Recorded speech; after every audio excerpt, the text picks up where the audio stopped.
If you're part of the chess community, you know the name Daniel Naroditsky.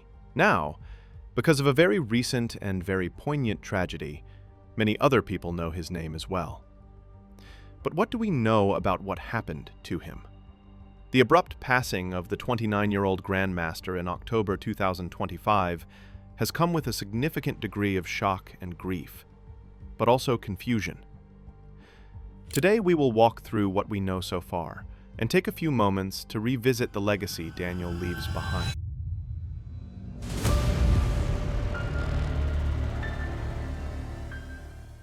On October 19, 2025, Daniel Naroditsky was found unresponsive in his home in Charlotte, North Carolina, where he had been living and working in recent years.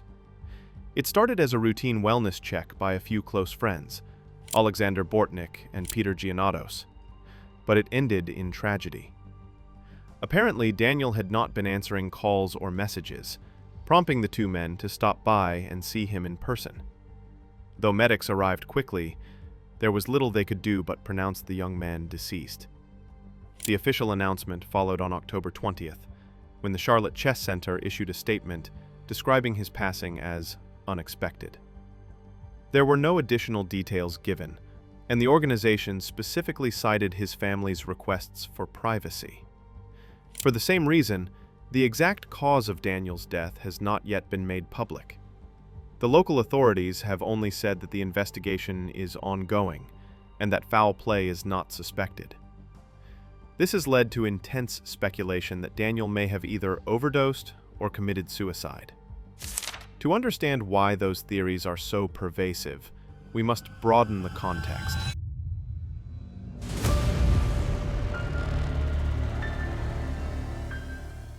In the months leading up to his death, Naroditsky had maintained a strong online presence. He was, after all, a young, charismatic player. He streamed on Twitch, uploaded videos to YouTube, and engaged with fans around the world. At the time of his death, he had more than 300,000 Twitch followers and more than 500,000 YouTube subscribers. He wasn't content to be just a competitor. He taught, he commented, and he did everything he could to make chess accessible and lively. But his public persona also gave people a direct insight into his world, a fact that sometimes revealed aspects of his life he may have preferred stay hidden. In the lead-up to his death, several signs of strain appeared. Some viewers and commentators note that Daniel seemed to be tired or unsettled in his final streams. Cryptically, one of his last posts mentioned taking a break from content creation and dealing with personal challenges. Many have since pointed out that the internet, but its very nature, amplifies both praise and criticism. Was it possible that the attention brought too much pressure? Like all content creators, hate comments, intense scrutiny, and the burden of constant performance were all a regular part of Daniel's world. And the speed and scale of online chatter meant that rumors, unverified theories, and speculation spread almost instantly. While this data may give us some insight into what was going on in his mind when he passed, it also complicates any effort to do so, because in the days after his death, countless posts and threads tried to piece together what might have happened, often without clear sources. Rather than clear the trail to the truth, these digital sleuths simply cluttered it. But that doesn't mean there aren't solid clues.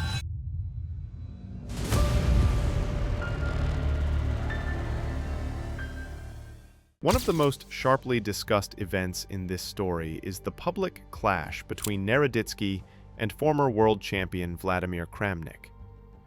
Over the past year, Kramnik made multiple accusations against Naroditsky, alleging that he had cheated during online events. In the chess world, cheating allegations are a big deal. Simply saying the word is enough to bring down intense scrutiny on a player. And so, even though Kramnik presents no substantial proof, the accusation alone sparked a heated online discussion.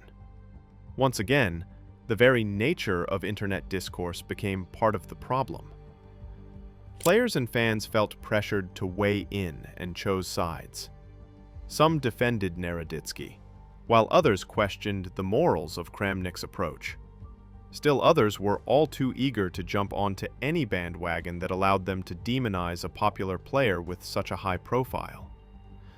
Reports suggest that the conflict took an emotional toll on Daniel, especially given the fact that he had previously looked up to Kramnik. Being publicly accused of cheating by someone you once viewed as a hero can carry deep consequences, and in his final public appearances, Daniel indicated how the tension weighed on him. In response to all this, the global chess governing body, FIDE, announced it is looking into Kramnik's conduct.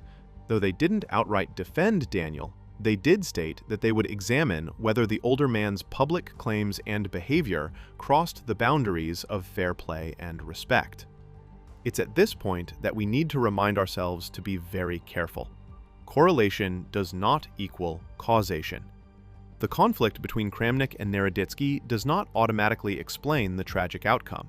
However, it nonetheless serves as a critical pillar in the larger story, by helping to demonstrate the pressures and the environment in which Naroditsky was living and working.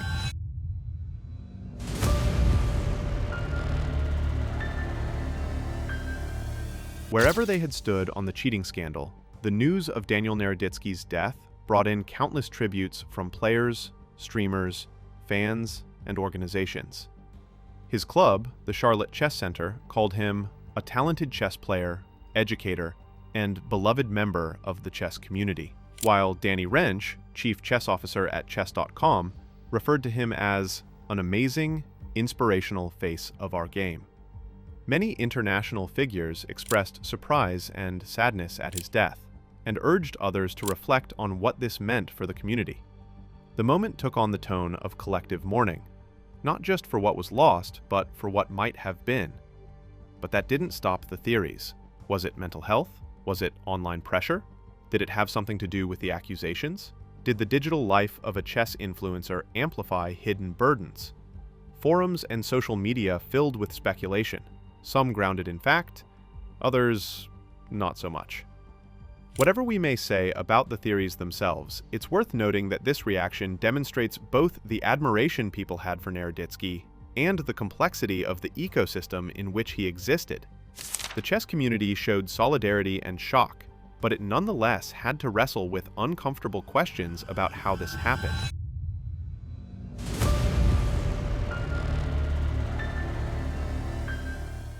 So let's revisit the facts, the only facts that we have. The Charlotte Chess Center announced the death and asked for privacy for the family. Local authorities in Mecklenburg County are investigating, but have not released a cause of death. However, some reports state that a possible suicide or overdose is under consideration. FIDE has opened its own inquiry into Kramnik's public statements and conduct with respect to Naroditsky. So, no matter what is said online, as of the release of this video, there has been no public autopsy result, no definitive conclusion about Daniel's cause of death, and no formal statement tying his death to one particular factor. It could be days before we have more information. It could be years. Or we may never truly know what happened in Naroditsky's home on October 19th. Regardless of the outcome, we, as a community, must treat rumors with care. As investigators do their work and organizations follow procedure, the focus must remain on facts rather than speculation.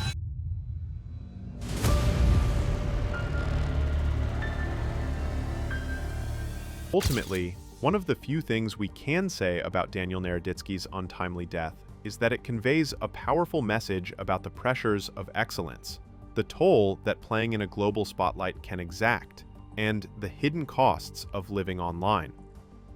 Daniel Naroditsky exemplified brilliance and curiosity. But behind the games and the streams was a person dealing with the same vulnerabilities any of us might face. In the competitive worlds of sport and streaming, mental health, community support, and respect matter just as much as skill and strategy. As we remember him, let's celebrate his legacy, his love for chess, his joy in teaching, and his skill in play.